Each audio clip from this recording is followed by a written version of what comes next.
It's just the body of the plane, and it consists of many, many small parts. I have a few already together. They go together without any issue. The numbering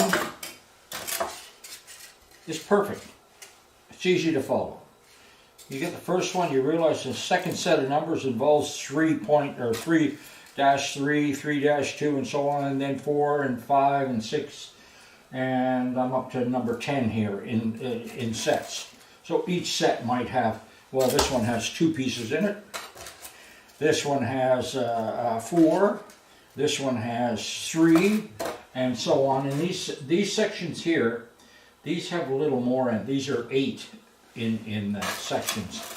But it's simple, except being cautious to get good alignment. Now, here's the thing with this.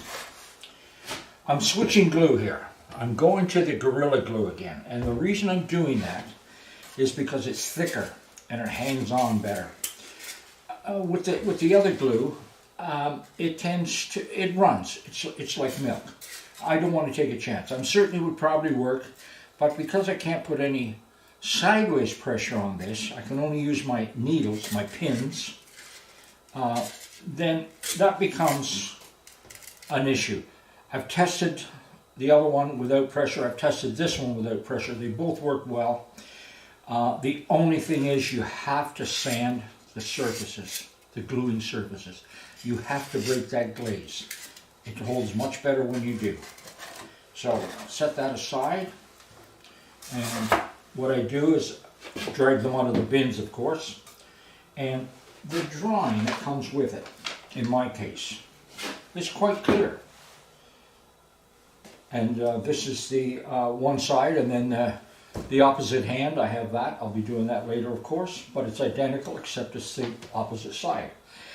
And again, numbering. You start off with 12-1, 12-2, 12-3, 12, and so on. This one here happens to be 8. This one's 9, and this one's 10, and it's so simple to follow. The only thing about it is, again, alignment. Get the alignment dead on. Don't mess around with it. And the other thing too is, once you've got this aligned, screw and the pins in it and so on, get it on something flat. Because if you don't, you're going to wind up these being crooked. The glue will draw them. So you do have to get them flat. And again, lesser pressure. In this case here, I'm using whatever I've got, fairly lightweight. Titanium tube. I use that. By the way, when I'm referring to titanium, if I happen to say rod, it's a mistake. All I'm using is titanium tube. Now, it's lightweight, but it's enough to take this, force this down, make it flat. I have some small pieces of brass. I can use them too. They're not heavy. They're just heavy enough to hold all of this flat once it's glued. Now, gluing again, straightforward. I prepare all my parts roughly to the drawing so I have some idea where they're all going to fit.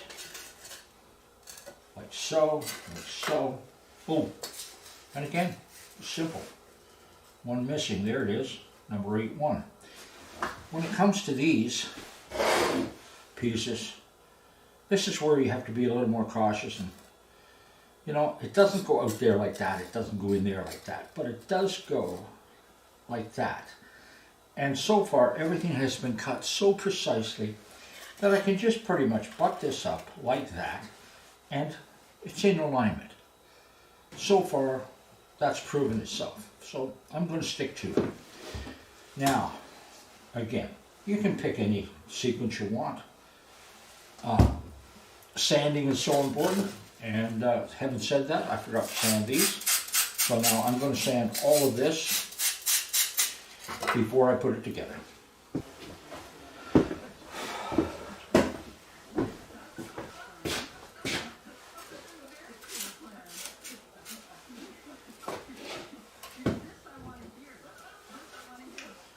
Again, gluing is just straightforward, nothing special, good alignment. Can't repeat that often enough.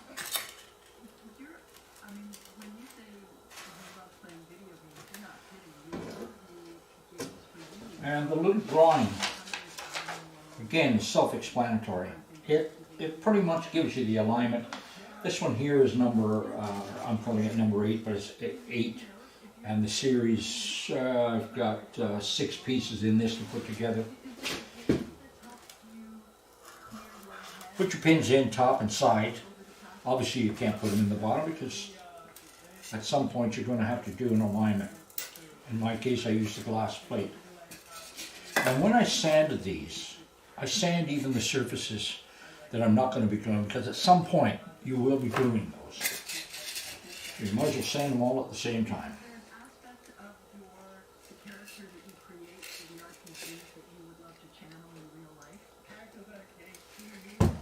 So this surface here is fairly flat, but it's only flat enough to get the job started. I'm not going to trust that these are flat enough for this.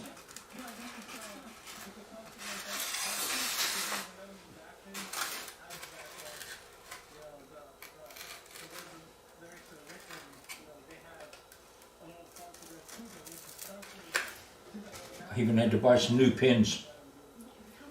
Fancy colored heads on them. I didn't buy them because of the colored heads. I bought them because they were 1.5 inches long. First pins I bought were only a 1-inch pin. They were okay, but this is more convenient. I'm able to leave the pin sticking out further, which makes it easier to pull them out afterwards.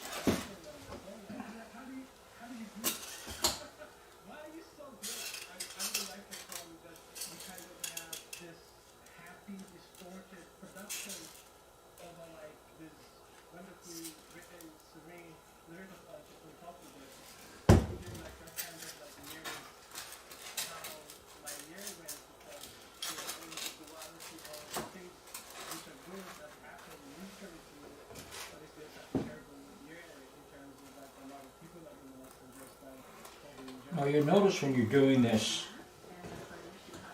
that they may not line up quite right. In other words, this whole bottom piece, everything on the underside is going to be flat, of course. But you're going to have little raised portions like this one here. I'll trim that off after. So have one surface exact, dead flat. Don't try to go 50-50. Take the whole damn thing, go flat on one side, and deal with the little proud side later. And the same with on the outside here. You know it's the outside, well in this case here it's going to be the piece up against the wing. But this is the outside, so you want to make sure that that's a nice fit there. If it don't fit so good on the inside, you don't really care. And when I say it doesn't fit so good, I'm talking 32nd of an inch, nothing. One stroke of the sandpaper takes that off.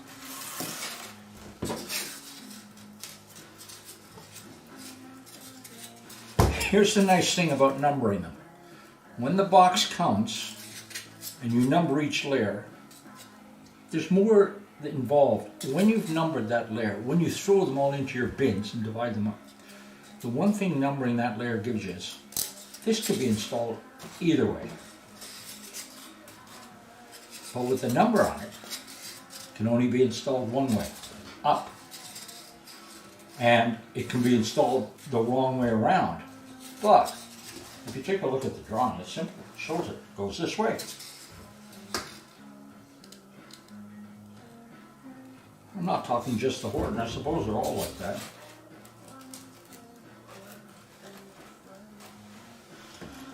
If I should live so long, I plan on building another one.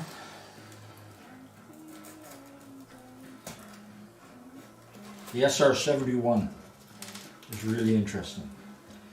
I'm sort of hoping he produces the Avro Aero. That was the most fantastic and most beautiful jet ever built. It was built here in Canada, and it was destroyed by a government that was so intent on doing anything the other party, the Liberal Party, had their hands on. They didn't care that it surpassed everything in the world. They didn't care that people that worked there would have to go elsewhere, and they did. They went to the States. They worked for NASA. They helped with the shuttle together and things like that. The Canadians, I can be proud of. But that is a beautiful plane, the Admiral Aero.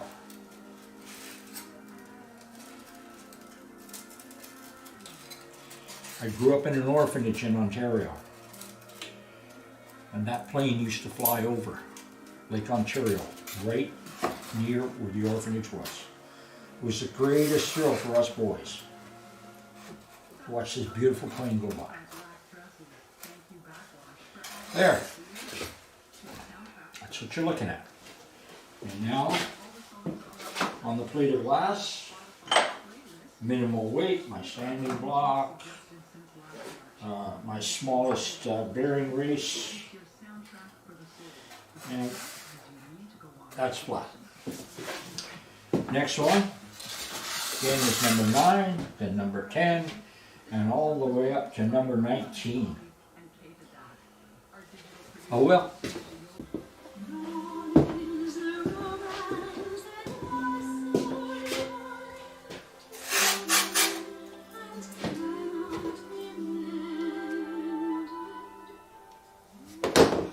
Okay, gluing.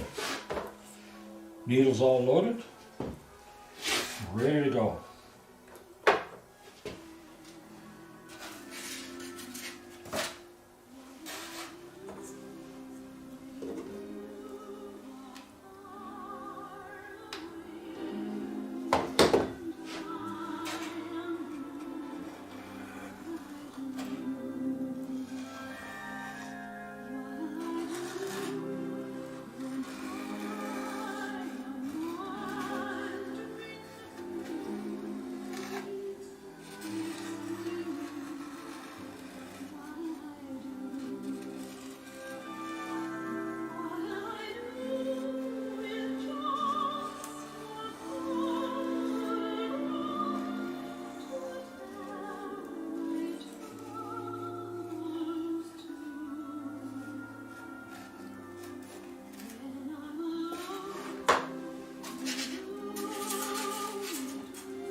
An area that didn't have to get glued. From there to there, there to there.